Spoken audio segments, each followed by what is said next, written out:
आज हम जानेंगे कि गौतम बुद्ध की इस प्रेरक कहानी से हमारी जिंदगी में कितने बड़े और अनमोल फायदे छिपे हैं। कैसे यह कहानी हमें मानसिक शांति, आत्मसम्मान और असली सफलता पाने का रास्ता दिखाती है। अगर आप अपनी जिंदगी में सच में बदलाव चाहते हैं तो इस कहानी को आखिरी तक जरूर देखें। कहानी शुरू होती है भारत की एक प्राचीन सुबह से। जंगलों में हल्की धुंध तैर रही थी, पत्तों पर ओस थी और हवा में वह सन्नाटा था जो आत्मा को शांत कर दे। इसी शांति के बीच नदी के किनारे एक विशाल वट वृक्ष के नीचे भिक्षुओं का एक छोटा सा समूह बैठा था।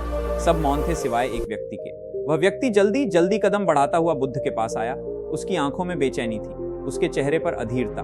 वह बोला, भंते आम, मैं बहुत परेशान हूँ। मैं हर जगह अपना दुख लेकर घूमता हूँ। मैं लोगों से बातें करता हूँ लेकिन कोई मेरी बात समझता ही नहीं। लोग मुझे सुनते नहीं। मैं कुछ भी कहूँ किसी को फर्क ही नहीं पड़ता। आप बताइए ऐसा क्यों होता है? गौतम बुद्ध ने अपनी शांत आंखें खोली। उनकी आंखों में वह स्थिरता थी जिसमें पूरा संसार थम जाए। उन्होंने व्यक्ति को देखा, मुस्कुराए और धीरे से बोले, तुम्हें उत्तर चाहिए, लेकिन उससे पहले तुम्हें मौन सीखना होगा। व्यक्ति चौंक गया।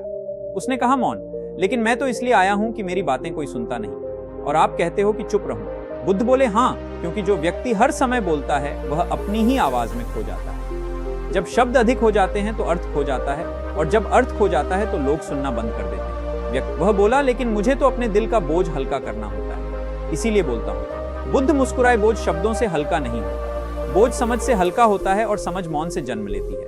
वह व्यक्ति कुछ पल तक गहरी सांस लेता रहा, फिर बोला, तो क्या मुझे बोलना बंद कर देना चाहिए? बुद्ध ने सिर हिलाते हुए कहा, नहीं, बोलो जरूर, पर तब बोलो जब तुम्हारा मन शांत हो, जब तुम्हारे शब्द किसी को चोट ना पहुंचाए और जब बोलने से पहले तुमने स्वयं को सुना हो। व्यक्ति ने आश्चर्य से पूछा, स्वयं को सुना? ये कैसे? बुद्ध उठे, नदी की ओर चले। व्यक्ति और भिक्षु भी पीछे पीछे चले। बुद्ध ने पानी की ओर इशारा किया, देखो इस नदी को, जब तक नदी शांत रहती है तुम अपना चेहरा साफ देख सकते हो, लेकिन जब कोई पत्थर फेंक दे तो लहरें उठती हैं और तुम अपना ही प्रतिबिंब खो देते हो। ऐसा ही मन भी होता है, जब विचारों की भीड़ कम होती है तुम स्वयं को देख पाते हो। यही मौन है। व्यक्ति ध्यान से पानी को देखने लगा। हवा चल रही थी पर नदी का तल शांत। उसे लगा जैसे पहली बार वह अपने भीतर झांक रहा हो। बुद्ध बोले, तुम्हारी समस्या यह नहीं कि लोग तुम्हें नहीं सुनते, तुम्हारी समस्या यह है कि तुम स्वयं को नहीं सुनते। यह वाक्य उसके दिल को चीर गया। उसने महसूस किया कि सच में वह हमेशा बोलता रहा, शिकायतें करता रहा, दूसरों को दोष देता रहा, लेकिन कभी खुद को समझने की कोशिश ही नहीं की। बुद्ध धीरे से बोले, जिस दिन तुम अपने मन को शांत कर लोगे उस दिन दुनिया खुद तुम्हारी बात सुनने लगेगी। उस व्यक्ति की आंखों में आंसू आ गए। वह बोला, भंते मुझे क्या करना चाहिए? बुद्ध बोले, आज से 3 बातें सीखो। पहली, जब मन अशांत हो चुप रहो। दूसरी, जब कोई तुम्हारे सामने क्रोधित हो उससे भी अधिक चुप रहो। और तीसरी, जब तुम अपनी गलती समझो तुरंत चुप होकर उसे स्वीकार करो। मौन कमजोरी नहीं है, मौन वह शक्ति है जो मनुष्य को भीतर से बदल देती है। यह सुनकर वह व्यक्ति बुद्ध के चरणों में गिर पड़ा। सारी बेचैनी जैसे नदी की धार में बह गई और इसी मौन के क्षण से उसकी असली यात्रा शुरू हुई। मौन के उस पहले अनुभव के बाद वह व्यक्ति बुद्ध के पास ही रहने लगा। दिन बीतते गए और हर दिन वह व्यक्ति चुप रहने का अभ्यास करता, खुद को समझने की कोशिश करता, अपने विचारों की भीड़ को शांत करता। लेकिन कुछ ही दिनों बाद उसे एहसास हुआ कि मौन रहना आसान नहीं है, बल्कि बहुत कठिन है, क्योंकि जब व्यक्ति चुप हो जाता है तो उसका मन जोर जोर से बोलने लगता है। एक सुबह वह व्यक्ति बुद्ध के पास आया। उसके चेहरे पर थकान थी, आंखों में बेचैनी और भीतर कुछ अनखी उथल। वह बोला, भंते मैंने आपके कहे अनुसार मौन का अभ्यास किया, लेकिन जितना चुप रहता हूं उतना ही मेरा मन बेचैन होने लगता है, जैसे भीतर तूफान उठ रहा हो। मैं इसे रोक नहीं पा रहा। बुद्ध शांत बैठे रहे। उनकी आंखों में वही अनंत धैर्य था जैसे वह कई जीवनों का अनुभव समझते हो। बुद्ध बोले, जब तुम बाहर बोलते थे तब तुम्हारा मन दबा रहता था, अब जब तुम चुप हो गए हो तो भीतर की सारी बातें सतह पर आने लगी हैं। यह सामान्य है। व्यक्ति बोला, लेकिन यह कैसा मौन है भंते? बाहर तो मैं शांत हूं पर भीतर जैसे लाखों आवाजें चिल्ला रही हैं। पुरानी यादें, डर, पछतावा, गुस्सा, ईर्ष्या सब एक साथ सामने आ जाती है। क्या यही कारण है कि लोग चुप रहने से डरते हैं? बुद्ध मुस्कुराए, हाँ, जैसे किसी कमरे को सालों तक साफ ना किया जाए और अचानक दरवाजा खोल दिया जाए तो धूल उड़ती है, जाले गिरते हैं, बदबू फैलती है। ठीक उसी तरह जब मन को वर्षों बाद मौन मिलता है तो भीतर छुपी सारी गंदगी सामने आ जाती है। यही कारण है कि पहला मौन हमेशा कठिन होता है। व्यक्ति चुप था। वह नदी की लहरों को देख रहा था जिनमें हल्की सी हलचल थी। कुछ क्षण बाद बुद्ध उठे। उन्होंने व्यक्ति को अपने साथ लिया और पास के बांस के जंगल में चले गए। हवा चल रही थी और बांस एक दूसरे से टकराकर हल्की सरसराहट कर रहे थे। बुद्ध ने पूछा, इन बांसों की आवाज सुन रहे हो? व्यक्ति बोला, हाँ, हे भंते। बुद्ध बोले, यह आवाज हवा की नहीं है, यह आवाज बांसों की है। हवा तो बस बह रही है पर बांस टकरा रहे हैं, इसीलिए आवाज बन रही है। इसी तरह दुनिया तो शांति से बहती रहती है, लेकिन तुम स्वयं से टकराते हो, अपने विचारों से लड़ते हो, अपनी ही भावनाओं से जूझते हो, इसलिए शोर होता है। व्यक्ति ने पूछा, तो क्या मन का यह शोर कभी खत्म होगा? बुद्ध ने धीरे से कहा, हाँ, जब तुम स्वयं से लड़ना बंद कर दोगे तब यह शोर बंद हो जाएगा। जब तुम अपने विचारों को रोकना नहीं चाहोगे बल्कि उन्हें बहने दोगे तब मन शांत हो जाएगा। व्यक्ति ने पूछा, तो मुझे क्या करना चाहिए? बुद्ध ने जवाब दिया, अपनी भावनाओं से लड़ना मत, उन्हें बहने दो, अपने विचारों को रोकना मत, उन्हें आने दो और जाने दो, बिल्कुल इसी हवा की तरह। बुद्ध ने एक बांस की ओर इशारा किया। देखो, ये बांस हवा के साथ झुकता है, कभी टूटता नहीं, क्योंकि ये विरोध नहीं करता। जो विरोध करता है वही टूटता है, जो विरोध छोड़ देता है वही शांत हो जाता है। व्यक्ति ने एक गहरी सांस ली। वह समझ रहा था कि मौन सिर्फ आवाज ना करने का नाम नहीं, मौन उस अवस्था का नाम है जब मन किसी विचार से चिपकता नहीं, किसी भावना से लड़ता नहीं। बुद्ध ने आगे कहा, तुम्हें अपने भीतर उठते तूफान से डरने की आवश्यकता नहीं। ये तूफान तुम्हें तोड़ने नहीं आया, ये तूफान तुम्हें खाली करने आया है। जब सब कुछ बह जाएगा तब तुम्हारे अंदर सच्चा मौन जन्म लेगा। व्यक्ति की आंखों में अब हल्की चमक थी। उसे एहसास हो रहा था कि वह पहली बार अपने मन को समझ रहा है। बुद्ध ने उसके कंधे पर हाथ रखा और बोले, याद रखो, मौन कोई स्थिति नहीं, ये एक यात्रा है। पहले मन बोलता है, फिर धीरे धीरे थक जाता है, और जब मानसिक शोर थम जाता है तब आत्मा बोलती है। उस व्यक्ति ने पहली बार मौन को एक आशीर्वाद की तरह महसूस किया। उसे लगा कि जीवन में पहली बार वह खुद से मिल रहा है, और उसी दिन से उसकी असली साधना शुरू हुई। मन का दर्पण बांस के जंगल में बुद्ध की सीख सुनने के बाद वह व्यक्ति कुछ देर मौन खड़ा रहा। हवा उसके चेहरे से टकरा रही थी, लेकिन पहली बार उसे लगा कि हवा सिर्फ बाहर नहीं बह रही, बल्कि उसके अंदर भी कुछ बहने लगा है। वह अपने बचपन से लेकर आज तक की हर घटना याद करने लगा, हर चोट, हर क्रोध, हर निराशा। ऐसा लग रहा था जैसे मन के भीतर वर्षों से बंद पड़ा दरवाजा आज खुल गया हो। वह धीरे धीरे बुद्ध के साथ चलते हुए वापस मठ की ओर आया। रास्ते में चिड़ियों की चहचहाट थी, पेड़ों के बीच से सूर्य की किरणें छन रही थी, और पूरा वातावरण एक अलग शांति से भरा था। बुद्ध चलते हुए अचानक बोले, क्या तुमने कभी अपने चेहरे को साफ पानी में देखा है? व्यक्ति बोला, हाँ, भंते कई बार। बुद्ध ने पूछा, और जब पानी गंदा हो तो क्या तुम्हारा चेहरा उसमें साफ दिखाई देता है? व्यक्ति ने सिर हिलाया, नहीं, बिल्कुल नहीं दिखता। बुद्ध मुस्कुराए, ठीक यही मन है। जब मन गंदा होता है, क्रोध, जलन, ईर्ष्या, अपेक्षाओं और दुख से भरा, तो मनुष्य स्वयं को नहीं देख पाता। और जब मन शांत हो जाता है तब मन स्वयं दर्पण बन जाता है। व्यक्ति के कदम कुछ क्षण के लिए रुक गए। उसे पहली बार एहसास हुआ कि वह अपने पूरे जीवन में दूसरों को समझने में लगा रहा, पर कभी खुद को समझा ही नहीं। वह हमेशा सोचता था कि दुनिया गलत है, परिस्थितियां गलत है, लोग गलत है। लेकिन आज उसे महसूस हुआ कि शायद उसके भीतर ही कुछ गड़बड़ थी, जिसे वह कभी स्वीकार नहीं कर पाया। बुद्ध यह सब समझ गए थे। उन्होंने उसकी उलझन देखकर कहा, मनुष्य हमेशा बाहरी दुनिया को दोष देता है, क्योंकि अपने भीतर झांकने की हिम्मत कुछ ही के पास होती है। अपने मन का सामना करना सबसे कठिन युद्ध होता है। व्यक्ति ने गहरी सांस ली और धीरे से पूछा, भंते, यदि मन दर्पण है तो मुझे उसे साफ कैसे करना चाहिए? बुद्ध ने उसकी ओर देखा और बोले, सबसे पहले अपने विचारों का निरीक्षण करो। उनसे लड़ो मत, उनसे भागो मत, सिर्फ उन्हें आते जाते देखो। जैसे तुम आकाश में बादलों को देखते हो, कुछ काले बादल होंगे, कुछ सफेद, कुछ भारी, लेकिन वे सब गुजर जाते हैं। बादल आकाश को कभी पकड़ कर नहीं रख पाते। आकाश हमेशा साफ रहता है। वे व्यक्ति ध्यान से सुन रहा था। उसे महसूस हुआ कि उसके जीवन में पहली बार कोई बात सीधे उसके दिल में उतर रही है। बुद्ध ने आगे कहा, तुम्हारा मन भी यही आकाश है और विचार बादल है। तुम्हारी गलती यह है कि तुम हर विचार को सच मान लेते हो, हर भावना को वास्तविकता समझ लेते हो, इसलिए तुम दुखी होते हो। व्यक्ति को याद आने लगा, जब कोई उसे कुछ कह देता वह तुरंत गुस्सा कर देता, जब कोई आलोचना करता तो रात भर सोचता रहता, जब कोई उसकी तारीफ करता तो वह खुश हो जाता। उसकी खुशी और दुख हमेशा दूसरों की बातों पर निर्भर था। वह धीरे से बोला, भंते, क्या मैं अपनी भावनाओं पर नियंत्रण पा सकता हूँ? बुद्ध धीरे से हंसे, भावनाएं तुम्हारे नियंत्रण में नहीं, लेकिन तुम यह तय कर सकते हो कि तुम उनकी गुलामी करोगे या नहीं। व्यक्ति के भीतर जैसे कुछ टूट कर गिरा हो। उसे लगा कि वह कई वर्षों से अपनी ही भावनाओं का दास बना हुआ है। बुद्ध बोले, जब तुम्हें गुस्सा आए तो गुस्से को आते हुए देखो, जब दुख आए तो दुख को देखो, जब भय आए तो भय को देखो। तुम्हारा असली स्वभाव वह है जो देख रहा है, वह विचार नहीं, वह भावना नहीं, वह शुद्ध चेतना है। व्यक्ति मौन हो गया। उसे पहली बार समझ आया कि उसका दुख बाहर से नहीं, भीतर से था। उसके विचार ही उसके दुख के निर्माता थे। बुद्ध ने उसके कंधे पर हाथ रखते हुए कहा, मन का दर्पण तभी साफ होता है जब मनुष्य देखना सीख जाता है, बिना प्रतिक्रिया के, बिना निर्णय के। मठ के द्वार पर पहुंचते हुए बुद्ध रुके। उन्होंने धीरे से कहा, आज से तुम अपने मन का प्रहरी बन जाओ, हर विचार को आते जाते देखो। तुम्हारी साधना का पहला चरण शुरू हो चुका है। उस व्यक्ति ने अपने जीवन में पहली बार महसूस किया कि वह सच में बदल रहा है। वह भीतर से हल्का हो रहा था, जैसे किसी ने उसके कंधों का भार अचानक उतार दिया हो। रात होने लगी। भिक्षु दीपक जला रहे थे। चांद आसमान में था और उसके प्रकाश में पूरा मठ किसी दूसरी दुनिया जैसा लग रहा था। वह व्यक्ति चुपचाप बैठ गया और अपने मन की आवाज सुनने लगा। पहली बार उसे लगा कि वह अपने भीतर की यात्रा पर निकल चुका है। भीतर की आग रात गहरी हो चुकी थी। मठ के आंगन में हल्की ठंडी हवा बह रही थी। दीपक की लौ कांप रही थी और कहीं दूर किसी पक्षी की आवाज रात की खामोशी में गूंज रही थी। वह व्यक्ति अकेला पत्थर की सीढ़ियों पर बैठा था, उसके पास कोई नहीं था, पर ऐसा लग रहा था कि पहली बार वह खुद के साथ बैठा है, अपने मन के साथ, अपने विचारों के साथ, अपने दर्दों के साथ। कुछ देर तक उसने अपनी आंखें बंद रखी।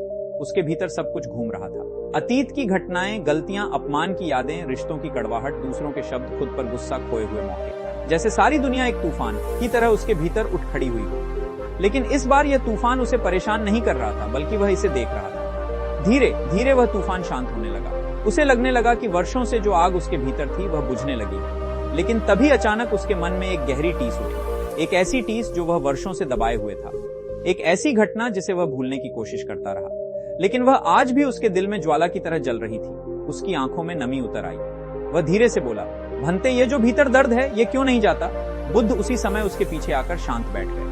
उन्हें पता था कि अब वह व्यक्ति अपने सबसे कठिन चरण में प्रवेश कर चुका है, वह चरण जहां मनुष्य अपने सबसे छुपे हुए घावों का सामना करता है। बुद्ध बोले, दर्द इसलिए नहीं जाता क्योंकि तुम उसे जाने नहीं देते, तुम उसे पकड़े रहते हो जैसे वह तुम्हारी कोई संपत्ति हो। व्यक्ति की आंखें भर आई। वह फुसफुसिया, मैंने कभी किसी को नहीं बताया भंते, मुझे लगता था कि मैं इसे भूल जाऊंगा। बुद्ध ने धीरे से पूछा, ऐसी कौन सी बात है जिसे तुम इतने सालों से भीतर दबाए बैठे हो? वह व्यक्ति कांपती आवाज में बोला, मेरे पिता, उन्होंने मुझे कभी स्वीकार नहीं किया। मैं कितना भी प्रयास करता, मैं उनकी नजरों में हमेशा कमजोर, नाकाम, बेकार था। उनके हर शब्द ने मुझे चोट पहुंचाई और आज तक मैं उन्हीं शब्दों को सच मानता रहा। उसके आंसू गिरने लगे। वह वर्षों बाद टूटा था। बुद्ध ने उसकी ओर देखा और शांति से बोले, जब कोई व्यक्ति की किसी और की बातों को अपने भीतर रख लेता है तो वह दूसरों के शब्दों से खुद को परिभाषित करने लगता है। यह आग अंदर ही अंदर जलती रहती है जब तक तुम उसे बाहर नहीं आने देते। व्यक्ति सिसकते हुए बोला, लेकिन मैं क्या करूं भते? मैंने कोशिश की है पर दर्द जाता ही नहीं। बुद्ध ने बहुत शांत स्वर में कहा, अगर तुम चाहो तो मैं तुम्हें एक कहानी सुनाऊं। व्यक्ति ने सिर उठाया, से भीगा हुआ था। बुद्ध ने कहना शुरू किया, एक बार एक राजा था। उसके दरबारियों ने उससे कहा कि राज्य में लोग दुखी रहते हैं। राजा ने कई योजनाएं बनाई पर लोगों का दुख खत्म नहीं हुआ।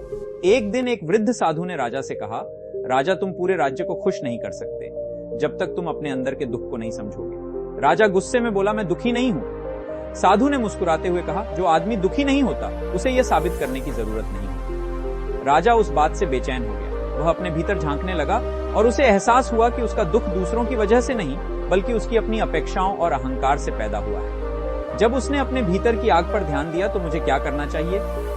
बुद्ध ने उसकी आंखों में देखकर कहा, पहला कदम है स्वीकार करो कि तुम दुखी हो। यही सबसे कठिन होता है। जब मनुष्य स्वीकार कर लेता है कि वह टूट चुका है, उसी क्षण उसकी असली यात्रा शुरू होती है। वह व्यक्ति पहली बार अपने दर्द से भागना बंद कर चुका था। उसने अपना सिर झुकाकर कहा, घंटे, मैं स्वीकार करता हूँ, मैं भीतर से टूटा हुआ हूँ, मैं घायल हूँ, मैंने खुद को दूसरों के शब्दों से चोट पहुंचाई। बुद्ध ने धीरे से कहा, अब दूसरा कदम है, अपने आप को माफ कर दो। तुम्हें दर्द इसलिए है क्योंकि तुमने खुद को दोषी मान लिया है। जब तुम खुद को माफ कर दोगे, दर्द पिघलने लगेगा। व्यक्ति की आंखों से फिर आंसू बहने लगे, लेकिन इस बार उन आंसुओं में कड़वाहट नहीं, हल्कापन था।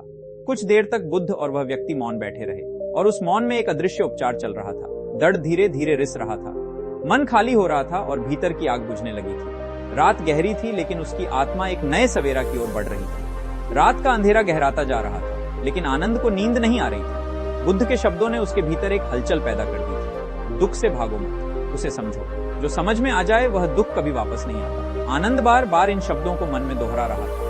वह सोच रहा था, क्या सच में दुख मेरा दुश्मन नहीं बल्कि मेरा शिक्षक है? ये विचार उसे बेचैन भी कर रहा था और शांत भी। उधर बुद्ध शांत बैठे हुए थे। दीपक की लौ उनके चेहरे पर हल्की चमक डाल रही थी, जैसे वह भी उनकी शांति में डूब गई हो। बुद्ध ने अपनी कोमल आवाज में कहा, आनंद, क्या तुम जानते हो कि दुख मनुष्य को दो रास्ते देता है, पहला भागने का, दूसरा परिवर्तन का।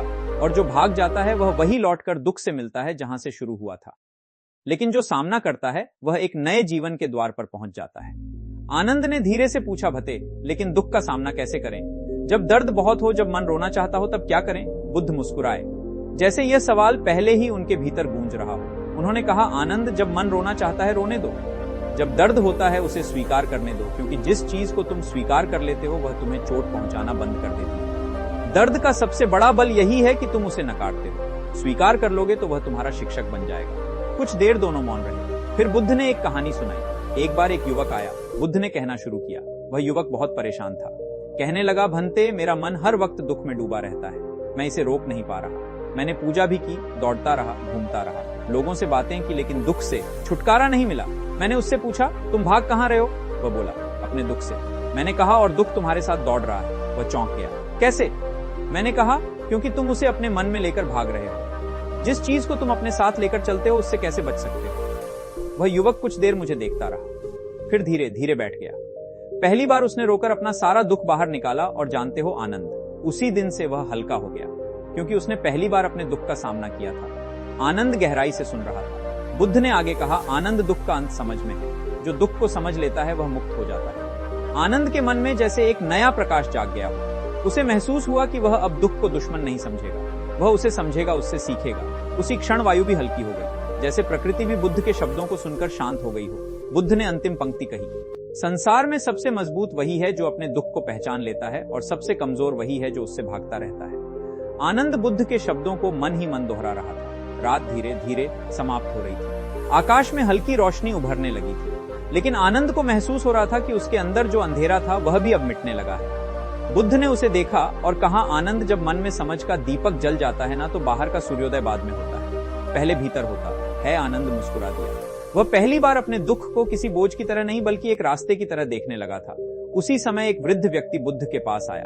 उसकी चाल कमजोर थी, चेहरा थका हुआ, आंखों में निराशा भरी हुई। वह आते ही बुद्ध के चरणों में गिर पड़ा और बोला, भंते, मैं थक गया हूँ। मैंने अपना जीवन खो दिया है। बेटे ने छोड़ दिया, परिवार छूट गया, व्यापार चला गया। मैं अब जीने के लायक ही नहीं हूँ। मेरे दुख का अंत कैसे होगा? आनंद पहले तो घबरा गया। इतना टूट चुका व्यक्ति उसने पहली बार देखा था। लेकिन बुद्ध बिल्कुल शांत रहे, जैसे सामने दुख नहीं बल्कि एक अवसर आया हो। बुद्ध ने वृद्ध के कंधे पर हाथ रखा और बोले, तुम्हारा दुख तुम्हारा शत्रु नहीं है। तुम्हें वह जगह ले जाने आया है जहां तुम पहले कभी नहीं पहुंचे। वृद्ध रो पड़ा, लेकिन मैं टूट चुका हूं भंते, अब मैं किस रास्ते पर चलूं? बुद्ध ने उसे धीरे से उठाया और कहा, टूटना अंत नहीं होता। बीज भी तभी पेड़ बनता है जब वह मिट्टी में टूट जाता है। जिसे तुम टूटना समझ रहे हो उसे संसार उद्भव कहता है। नई शुरुआत। वृद्ध आश्चर्य से बुद्ध को देखते रहे। बुद्ध आगे बोले, तुम्हारे पास अब खोने को कुछ नहीं है, और जब मनुष्य के पास खोने को कुछ नहीं बचता तब उसके अंदर सबसे बड़ा साहस जन्म लेता है। अब तुम्हारा जीवन तुम्हारा अपना है, बिना किसी बंधन के, बिना अपेक्षाओं के। वृद्ध की आंखें भर आई, लेकिन अब उनमें दुख नहीं, एक नई रोशनी थी। बुद्ध ने कहा, स्मरण रखना, दुख हमें तोड़ता नहीं, वह हमें बदलता है, और जो बदलने को तैयार हो जाए संसार उसे रोक नहीं सकता। आनंद यह सब सुनकर स्तब्ध था। पहली बार उसने देखा था कि दुख किसी को तोड़ नहीं रहा था बल्कि नया बना रहा था। बुद्ध ने वृद्ध से कहा, अब उठो, तुम्हारा नया जीवन तुम्हारी प्रतीक्षा कर रहा है। वृद्ध धीरे धीरे उठा, लेकिन उसके अंदर नई शक्ति थी। वह बुद्ध के चरणों में झुका, फिर वापस चल पड़ा। इस बार एक टूटे हुए व्यक्ति की तरह नहीं बल्कि एक पुनर्जन्मित इंसान की तरह। आनंद ने धीरे से पूछा, भंते, क्या सच में हर दुख में कोई द्वार छुपा होता है? बुद्ध मुस्कुराए, हाँ आनंद, हर दुख में एक दरवाजा होता है, लेकिन लोग रोते रहते हैं और दरवाजा खोलना भूल जाते हैं। तुम आज से रोना नहीं खोजना सीखो। वृद्ध व्यक्ति के जाने के बाद आश्रम की हवा और भी शांत हो गई। आनंद बुद्ध के पास बैठ गया, लेकिन उसका मन अभी भी सवालों से भरा हुआ था। वह सोच रहा था कि एक ही पल में इतना टूटा हुआ इंसान कैसे बदल गया, कैसे उठ गया, कैसे मुस्कुरा गया। आनंद ने हिम्मत करके पूछा, भंते, क्या हर व्यक्ति में इतनी शक्ति छुपी होती है? बुद्ध ने उसकी ओर देखा। आनंद, शक्ति बाहर से नहीं आती, शक्ति भीतर सोई होती है। दुख उसे जगाता है और समझ उसे दिशा देती है। इतने में आश्रम के द्वार पर हलचल हुई। एक युवक तेज कदमों से अंदर आया। उसकी आंखों में क्रोध की आग थी, चेहरा तपता हुआ जैसे भीतर कोई तूफान फट रहा हो। वह बुद्ध के सामने आकर बोला, भंते, मैं बहुत गुस्से में हूँ। लोग मेरा अपमान कर रहे हैं। मेहनत करता हूँ, फिर भी सम्मान नहीं मिलता। मैं अपने गुस्से को रोक नहीं पाता। मैं क्या करूं? आनंद ने सोचा, आज तो एक के बाद एक अलग अलग दुख लेकर लोग आ रहे हैं। बुद्ध ने शांत भाव से पूछा, जब कोई तुम्हें अपमानित करता है तो तुम क्या करते हो? युवक बोला, मैं तुरंत जवाब देता हूँ। मैं चुप नहीं रह सकता। अगर चुप रहूं तो लोग मुझे कमजोर समझेंगे। बुद्ध ने मुस्कुराते हुए पास की रेत पर अपनी उंगली से एक छोटा सा गोला बनाया। फिर बोले, आओ इस गोले को देखो। अगर मैं इस गोले में थोड़ा पानी डालूं तो क्या होगा? युवक ने कहा, पानी फैल जाएगा। बुद्ध ने कहा, अब अगर मैं इस गोले को बड़ा कर दूं और फिर पानी डालूं तो क्या होगा? युवक बोला, तब पानी उसमें समा जाएगा। बुद्ध बोले, यही तुम्हारे गुस्से की कहानी है। जब तुम्हारा मन छोटा होता है तो छोटी सी बात भी उसमें हंगामा मचा देती है, लेकिन जब मन बड़ा हो जाता है तो वही बात उसमें समा जाती है और तूफान नहीं बनती। युवक चुप हो गया। उसके चेहरे की आग धीरे धीरे बुझने लगी थी। बुद्ध आगे बोले, आनंद, ये याद रखना, दुनिया गाली दे तो भी वह हवा में उड़ जाती है, लेकिन अगर मन छोटा हो तो वह गाली भीतर उतर जाती है। तुम अपने दिल को बड़ा कर लो, फिर कोई तुम्हें हिला नहीं पाएगा। युवक की आंखों में नमी आ गई। उसने पूछा, भंते, मन बड़ा कैसे हो? बुद्ध बोले, 3 बातों से, धैर्य से, समझ से और मौन से। मौन वह शक्ति है जो मन को फैलाता है, ठंडा करता है और मजबूत बनाता है। युवक ने माथा झुकाया और बोला, भंते मैं बदलना चाहता हूँ, मुझे सिखाइए। बुद्ध ने उसे पास बैठने का संकेत दिया। युवक बुद्ध के चरणों में बैठा और उसकी आंखों में पहली बार गुस्से की जगह शांति उतरने लगी। आनंद यह सब देख रहा था।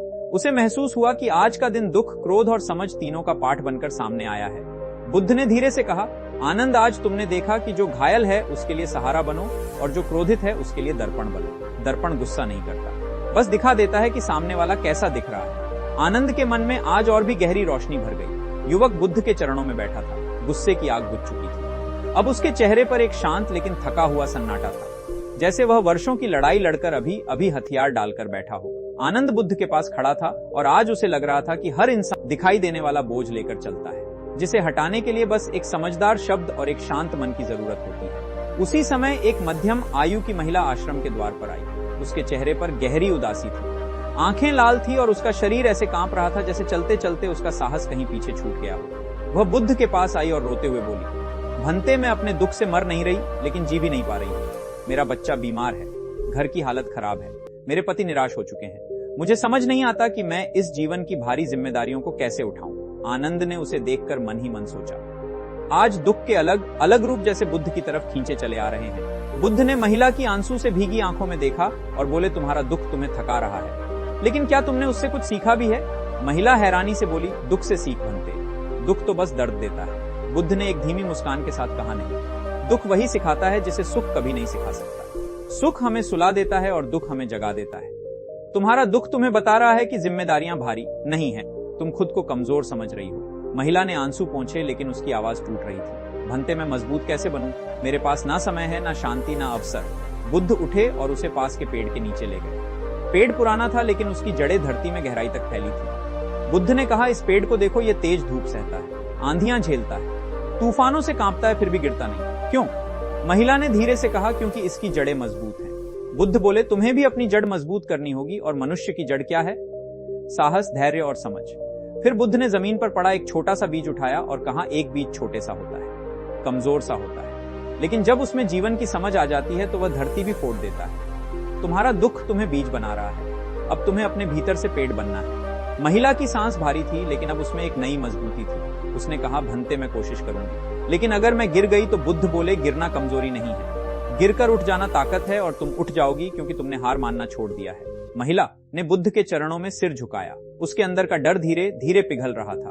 जब वह चली गई तो आनंद ने बुद्ध से पूछा, भंते क्या दुख का अंत संभव है? बुद्ध मृदु स्वर में बोले, हाँ आनंद, दुख का अंत तब होता है जब मनुष्य दुख को समझ लेता है। समझ ही वह कुंजी है जो जीवन के सबसे भारी दरवाजों को खोल देती है। आनंद चुपचाप बुद्ध को देखता रहा। उसे लग रहा था कि आज वह सिर्फ सीख नहीं रहा, वह बदल भी रहा है। दिन धीरे धीरे ढलने लगा था। आश्रम की हवा में हल्की ठंडक थी, पीपल के पत्ते हवा से हिल रहे थे और सूर्य की अंतिम किरणें धरती पर सुनहरी लकीरें बना रही थी। आनंद आज के पूरे दिन को सोच रहा था।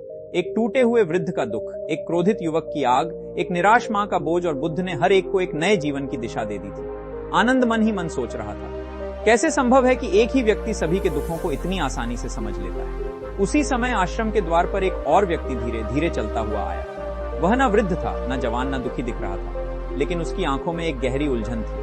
वह बुद्ध के सामने आया और बोला, भंते, मेरी समस्या दुख या गुस्सा नहीं है, मेरी समस्या यह है कि मैं अपने जीवन का उद्देश्य ही नहीं समझ पा रहा।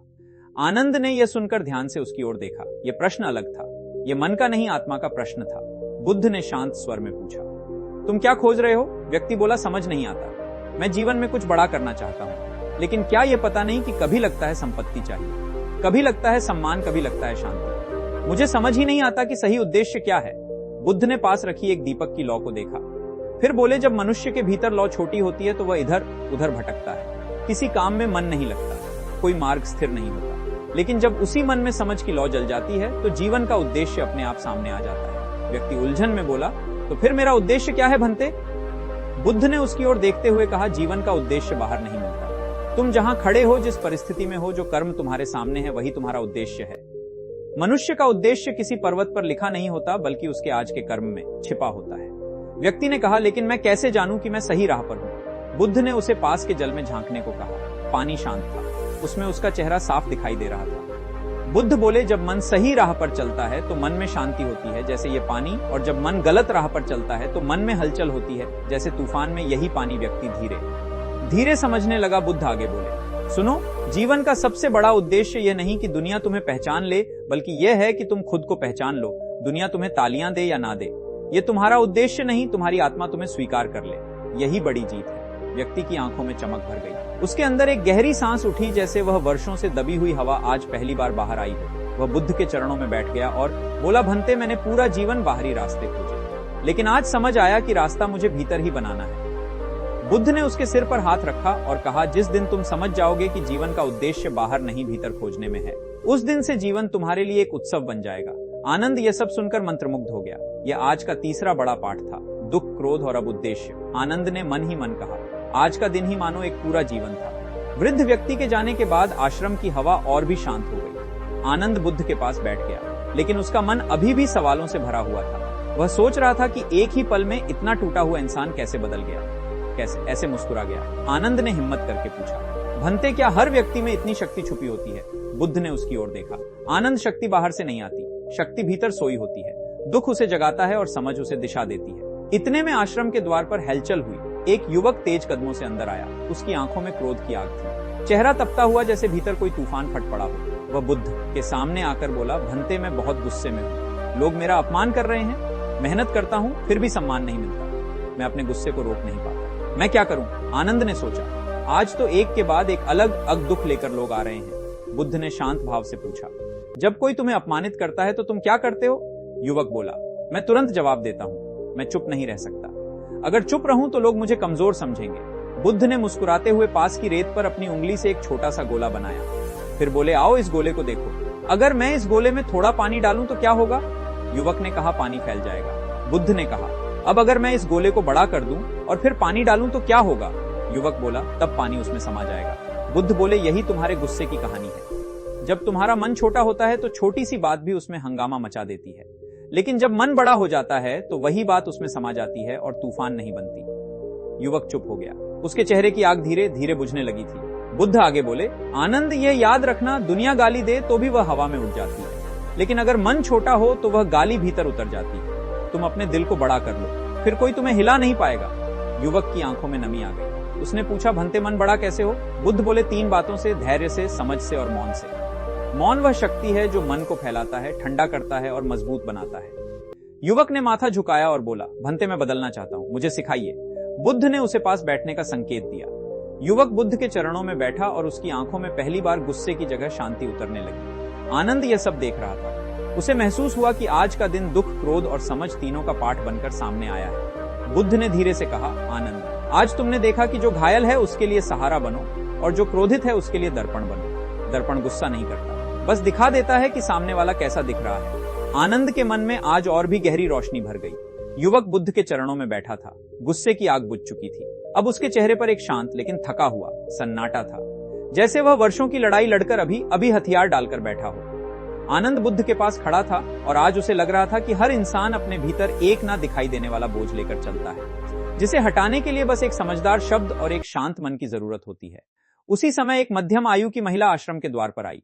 उसके चेहरे पर गहरी उदासी थी, आंखें लाल थी और उसका शरीर ऐसे कांप रहा था जैसे चलते चलते उसका साहस कहीं पीछे छूट गया हो।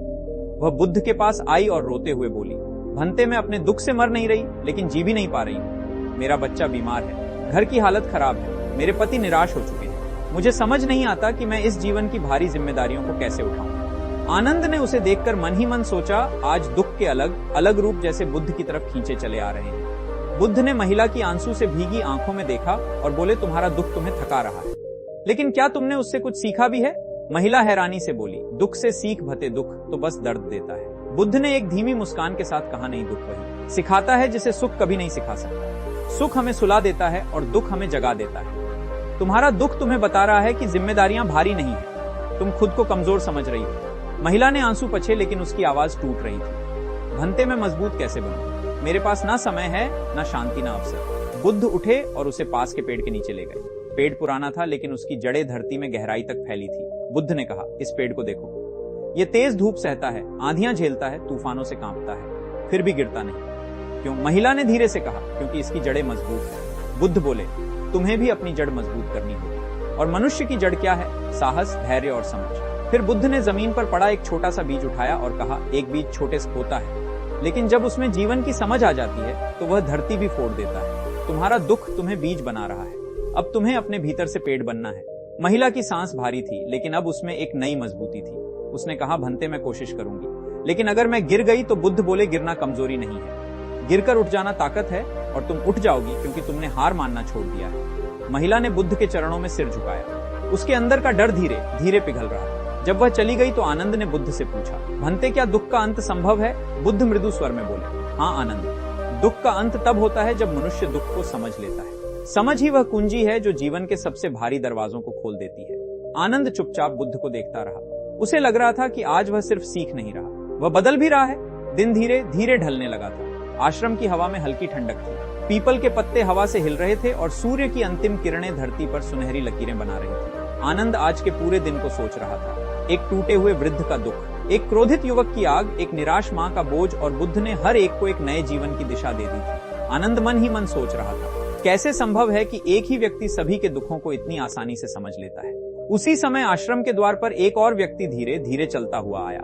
वह न वृद्ध था, न जवान, न दुखी दिख रहा था, लेकिन उसकी आंखों में एक गहरी उलझन थी। वह बुद्ध के सामने आया और बोला, भंते मेरी समस्या दुख या गुस्सा नहीं है, मेरी समस्या यह है कि मैं अपने जीवन का उद्देश्य ही नहीं समझ पा रहा। आनंद ने यह सुनकर ध्यान से उसकी ओर देखा।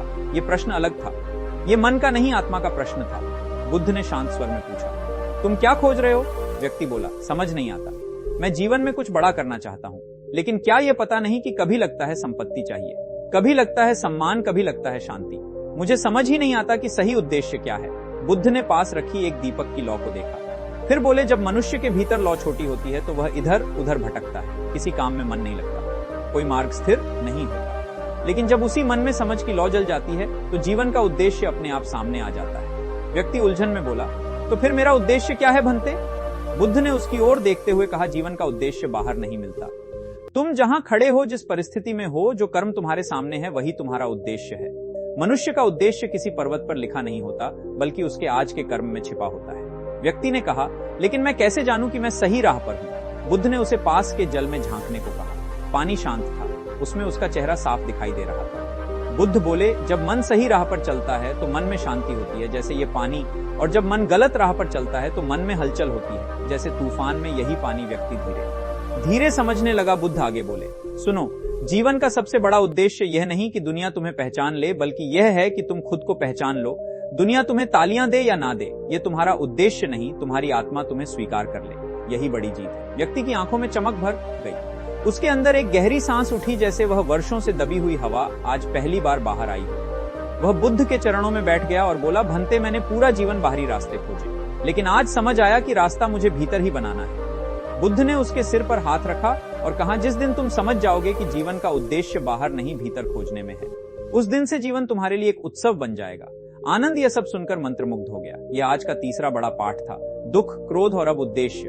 आनंद ने मन ही मन कहा, आज का दिन ही मानो एक पूरा जीवन था। शाम पूरी तरह ढल चुकी थी, आकाश में तारे उभरने लगे थे। आश्रम के चारों ओर एक शांत, पवित्र और कोमल अंधेरा फैल गया था, जिसमें केवल दीपक की हल्की लौ बुद्ध के चेहरे पर चमक रही थी। आनंद दिन भर की घटनाओं को मानो एक फिल्म की तरह याद कर रहा था। वृद्ध व्यक्ति का टूटना और फिर उठना, युवक का गुस्से से शांति में बदलना, मां का दुख से शक्ति में बदलना, और अब एक व्यक्ति का उद्देश्यहीनता से समझ की ओर बढ़ना। आनंद को ऐसा महसूस हो रहा था कि आज बुद्ध ने एक ही दिन में 4 जीवन बदल दिए। लेकिन कहानी यही खत्म नहीं हुई थी। दिन का सबसे बड़ा प्रश्न अभी बाकी था। उसी समय आश्रम के बाहर धीमे कदमों की आहट सुनाई दी। एक और व्यक्ति एक बुद्ध के सामने आया, लेकिन इस बार वह ना दुखी था, ना क्रोधित, ना उलझा हुआ। वह बहुत शांत था। उसके चेहरे पर एक स्थिरता थी, लेकिन उसकी आंखों में एक गहरी बेचैनी छिपी थी। वह बोला, भंते मेरी समस्या दूसरों जैसी नहीं है। मैंने धन भी कमाया है, सम्मान भी पाया है, परिवार भी है, सुख सुविधाएं भी हैं, लेकिन फिर भी मेरा मन खाली लगता है, मैं खुश नहीं हूं। आनंद यह सुनकर चौंक गया। वह सोचने लगा, जिसके पास सब कुछ है उसे भी दुख हो सकता है। बुद्ध ने धीरे से पूछा, तुमने अपने जीवन में सबसे ज्यादा किसके लिए दौड़ लगाई? व्यक्ति बोला, सफलता के लिए, नाम के लिए, सम्मान के लिए। बुद्ध मुस्कुराए, और किसके लिए नहीं दौड़े? व्यक्ति चुप हो गया, उसकी आंखें झुक गई। बुद्ध आगे बोले, तुमने पूरी जिंदगी दुनिया को खुश करने में लगा दी, लेकिन अपने मन को खुश करने का एक भी दिन नहीं निकाला। ये खालीपन उसी मेहनत की देन है जो तुमने दूसरों के लिए की, अपने लिए नहीं। व्यक्ति के भीतर कुछ टूटने लगा था। बुद्ध उठे और उसे पास की नदी की ओर ले गए। चांदनी पानी पर गिर रही थी, हवा ठंडी थी और नदी बिल्कुल शांत। बुद्ध बोले, इस नदी को देखो, क्या यह सिर्फ दूसरों के लिए बहती है? नहीं, ये खुद बहकर ही साफ होती है, खुद जलकर ही जीवंत रहती है। अगर ये रुक जाए तो सड़ने लगेगी।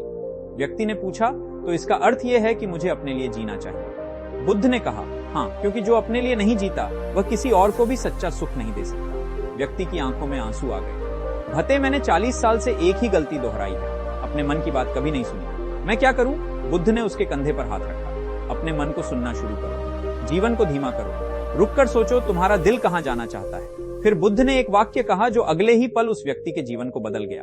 जब मनुष्य अपने अंतर्मन से दूर हो जाता है तभी जीवन में खालीपन पैदा होता है, और जब मनुष्य अपने अंदर लौट आता है तब जीवन एक उत्सव बन जाता है। व्यक्ति फूट फूट कर रोने लगा। यह रोना कमजोरी का नहीं था, बल्कि वर्षों से जमा हुआ बोझ आज पहली बार बाहर निकल रहा था। आनंद और भी चकित था। आज उसने सीखा, दुख केवल गरीब का नहीं होता। दुख वहां भी बस जाता है जहां सब कुछ होते हुए भी मन खाली हो। उसने बुद्ध से पूछा, भंते, यह खालीपन भी दुख की तरह समझ से भर सकता है? बुद्ध बोले, हाँ, आनंद जब मन अपनी आवाज सुनना सीख जाता है तब खालीपन भर जाता है, और जब मन अपनी राह चुनना सीख जाता है तब जीवन सुंदर हो जाता है। आनंद चुप हो गया। रात गहरी हो रही थी, लेकिन बुद्ध की बातें उसके भीतर रोशनी की तरह चमक रही थी। गौतम बुद्ध का गढ़ संदेश, मन को जीतने वाला ही संसार को जीतता है। युवक कई दिनों से बुद्ध के पास आ रहा था। उसके प्रश्न गहरे थे, लेकिन उसके मन की बेचैनी उससे भी गहरी थी। आज वह फिर बुद्ध के सामने बैठा, पर इस बार उसके चेहरे पर शांत जिज्ञासा नहीं बल्कि उलझन भरा बोझ था। वह बोला, भगवान, मैं रोज यहाँ आता हूँ, आपकी वाणी सुनता हूँ, फिर भी मेरे मन में शांति क्यों नहीं आती? मेरे विचार कभी साफ हो जाते हैं तो कभी तूफान की तरह लौट आते हैं। बुद्ध मुस्कुराए।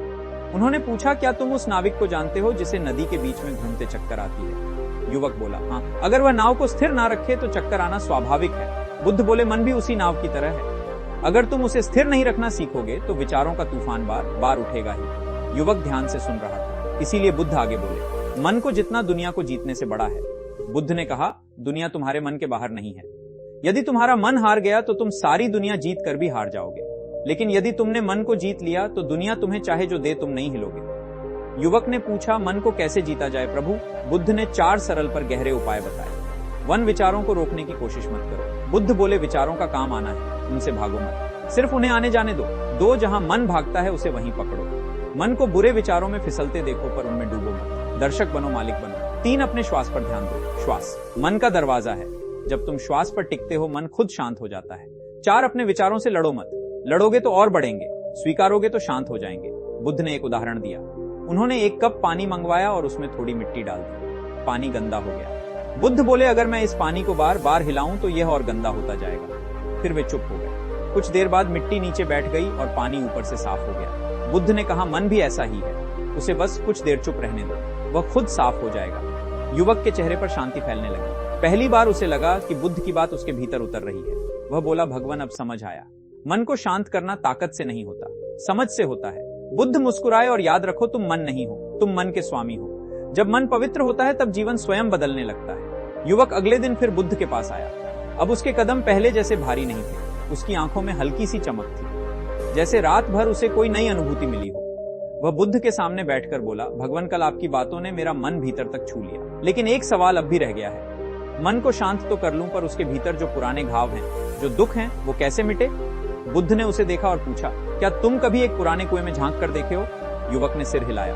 हाँ, बचपन में कई बार। बुद्ध बोले, पुराने घाव तभी भरते हैं जब तुम उन्हें कुरेदना छोड़ देते हो। पुराने कुएं के पानी के तल में हमेशा कुछ ना कुछ जमा रहता है, गंदगी, पत्ते, मिट्टी। लेकिन जैसे ही तुम उसे बार बार डंडे से हिलाते हो, पानी गंदला हो जाता है। अगर उसे छोड़ दो तो वही पानी कुछ समय में साफ होने लगता है। युवक ने पूछा, तो क्या दुख से भाग जाना चाहिए? बुद्ध बोले, नहीं, दुखों से भागना अज्ञान है, उन्हें पकड़े रहना मूर्खता है, और उन्हें समझ लेना मुक्ति है। दुख सिखा बुद्ध ने आगे कहा, दुख तुम्हारे जीवन में कोई सजा नहीं है, वह एक संदेश है। तुम्हें दिखाता है कि कहां पकड़ है, क्या बदलना है, और कौन सी आसक्ति तुम्हें अंदर से तोड़ रही है। युवक बोला, पर भगवान, दुख इतना भारी होता है कि सांस लेना भी कठिन लगने लगता है। बुद्ध मुस्कुराए, दुख भारी नहीं होता, उसे उठाने का तरीका गलत होता है। बुद्ध ने एक और उदाहरण दिया। उन्होंने अपने हाथ में एक पत्थर उठाया। अगर मैं इसे बस एक पल उठाऊं तो यह हल्का है, अगर इसे 1 घंटा पकड़ कर रखूं तो हाथ दर्द करेगा, अगर इसे पूरा दिन पकड़े रहूं तो हाथ सुन्न हो जाएगा। फिर उन्होंने पत्थर नीचे रख दिया और बोले, दुख भी ऐसा ही है, उसे चिपक कर मत बैठो, उसे महसूस करो, समझो और फिर छोड़ दो। युवक गहराई से सोच में पड़ गया। कुछ देर बाद उसने पूछा, भगवान, दुख को छोड़ने का तरीका क्या है? बुद्ध बोले, स्वीकार करना ही छोड़ने का पहला कदम है। वन जो हुआ उसे स्वीकारो, बिना खुद को दोष देने के दो। जिसे खोया है उसे समझो बिना डर के। 3 जहां दुख है उसे पहचानो बिना भागे। 4 और जिस आसक्ति ने दुख दिया उसे छोड़ दो। फिर बुद्ध ने धीमे स्वर में कहा, जब मन पवित्र होता है तो दुख धुएं की तरह उड़ जाता है। युवक के चेहरे पर पहली बार गहरी शांति दिखी। वह बोला, भगवान, अब समझ आया कि दुख दुश्मन नहीं है, वह तो एक शिक्षक है। बुद्ध ने उसके सिर पर हाथ रखते हुए कहा, और जब तुम सीख लेते हो तो शिक्षक चला जाता है। युवक ने शांत आवाज में कहा, भगवान, मैं तैयार हूं आगे सीखने के लिए। अंत नहीं, नए जीवन की शुरुआत। युवक अगले दिन फिर बुद्ध के पास पहुंचा। अब उसके चेहरे पर वही पुरानी बेचैनी नहीं थी, वह शांत था, पर उस शांति में एक प्रश्न छिपा था। वह धीरे से बोला, भगवान, अब दुख समझ आ गया, उसे छोड़ना भी समझ आ गया, लेकिन एक बात अब भी नहीं समझ पा रहा हूं, मन इतना जल्दी फिर से उलझ क्यों जाता है, शांति टिकती ही नहीं। बुद्ध मुस्कुराए, जैसे यह प्रश्न उनके लिए नया नहीं था, बल्कि हमेशा पूछा जाने वाला सबसे गहरा सवाल था। मन का स्वभाव आसमान जैसा है, पर तुम बादलों को अपना मान बैठते हो। बुद्ध बोले, युवक, यह समझ लो, मन स्वयं शांत है, लेकिन विचार उसके ऊपर गुजरते हुए बादल हैं। तुम बादलों को पकड़ लेते हो, पर बादल पकड़ने से आसमान पर असर नहीं पड़ता, वह फिर भी विशाल है, खाली है, शांत है। युवक चुपचाप सुनता रहा। बुद्ध ने एक और उदाहरण दिया। कमल का फूल कमल कीचड़ में जन्म लेता है, पर कीचड़ उसे गंदा नहीं करता, वह कीचड़ को केवल आधार की तरह उपयोग करता है और ऊपर खिल जाता है। बुद्ध बोले, जीवन के दुख कीचड़ है, मन कमल है। गलती तब होती है जब तुम कीचड़ को ही अपना जीवन मान लेते हो। युवक ने पूछा, तो मन को स्थिर कैसे रखें?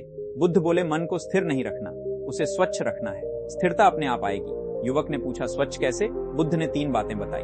1 प्रतिदिन थोड़ी देर रुकना सीखो। तुम पूरा दिन भागते रहते हो, दुनिया की ओर, इच्छाओं की ओर, विचारों की ओर। जहां भागना हो वहां पहले रुकना सीखो। मन वहीं गंदा होता है जहां तुम रुकते नहीं। 2 जो चीज तुम्हें अंदर से तोड़े उसे पकड़ कर मत रखो। लोगों के शब्द, पुरानी गलती, टूटा हुआ रिश्ता, किसी का धोखा, इनमें से कोई भी तुम्हें तब तकलीफ नहीं दे सकता जब तक तुम उसे अंदर बैठा कर ना रखो। 3 कृतज्ञता का अभ्यास करो। कृतज्ञता मन की सफाई है, जिसे रोज पानी से स्नान करते हो, वैसे ही कृतज्ञता से मन का स्नान होता है। बुद्ध बोले, जिस मन में शुक्र लिया है वहां दुख टिक नहीं सकता। युवक की आंखें नम हो गई। वह बोला, भगवान, इतने दिनों में पहली बार मेरे भीतर प्रकाश महसूस हो रहा है। पहले मैं दुख से भागता था, फिर दुख का मुकाबला करता था। अब समझ आया कि दुख को बस समझना होता है। बुद्ध बोले, और जब समझ आ जाता है तो दुख का अस्तित्व वहीं समाप्त हो जाता है जहां वह पैदा हुआ था। मन में युवक ने अंतिम प्रश्न पूछा, भगवान, क्या अब मेरा जीवन बदल जाएगा? बुद्ध मुस्कुराए। जीवन तब बदलता है जब तुम अपना भीतर बदलते हो और तुम्हारे भीतर बदलाव शुरू हो चुका है। फिर बुद्ध ने बेहद करुणा से कहा, याद रखो, तुम्हें जीवन भर दुख से मुक्त रहने की आवश्यकता नहीं है। तुम्हें बस यह समझने की आवश्यकता है कि दुख आता है ताकि कुछ सिखाकर चला जाए। और जब कभी मन फिर दुख में डूबे तो बस आंखें बंद कर लेना और याद करना, मैं आसमान हूं, मेरे विचार सिर्फ बादल हैं। युवक गहरी शांति के साथ बुद्ध को प्रणाम कर उठा। अब वह वही व्यक्ति नहीं था जो पहली बार यहाँ आया था। उसके भीतर समझ थी, शांति थी और सबसे अधिक स्वीकार था।